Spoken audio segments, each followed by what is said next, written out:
اگر کسی کا عقیدہ شرکیہ ہے تو آپ اس کو کیسے مسلمان کہہ سکتے ہو؟ لوگ کہتے ہیں نہیں کسی کو کافر کہنے سے بڑا نقصان ہوتا ہے. بھائی جو کافر ہے اس کو کافر نہ کہنے سے نقصان ہوگا جس کی عقیدہ واضح لفظوں میں کفریہ ہو. ندا لغیر اللہ، اللہ کے سوا کسی کو پکارنا اسباب سے ہٹ کے، یہ کفر ہے، کفر بوا ہے، شرک اکبر ہے، بہت بڑا کفر ہے. اسلام میں اس سے بڑا کفر ہے نہیں.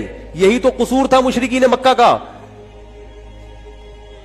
مشرکین مکہ کہتے تھے کہ اللہ تعالی ہماری حاجت روائی کرتا ہے، اصل اختیارات اللہ کے پاس ہیں، لیکن اللہ نے ان بتوں کو بھی اختیارات دے رکھے ہیں، یہ بت بھی ہماری بگڑی بنا سکتے ہیں اللہ کے حکم سے، لیکن اللہ نے ان کو رائٹ دے دیا. اب ان سے بھی مانگ سکتے ہو، اللہ سے بھی مانگ سکتے ہو.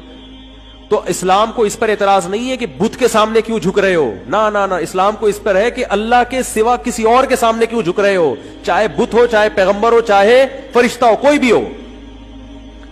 لوگ کہتے ہیں جب تک مٹی کا بنا ہوا بت لا کے نہیں سجدہ کریں گے تو شرک نہیں ہوگا. یہ آپ کی غلط فہمی ہے.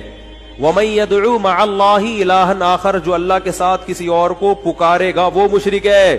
یہ نہیں کہہ رہا قرآن کے جو اللہ کے سوا کسی بت کو پکارے گا وہ مشرک ہے. نہ اللہ کے ساتھ کسی کو بھی پکارو گے، قرآن کیا کہہ رہا ہے آپ کو؟ کافر، اسلام سے خارج، جنت حرام.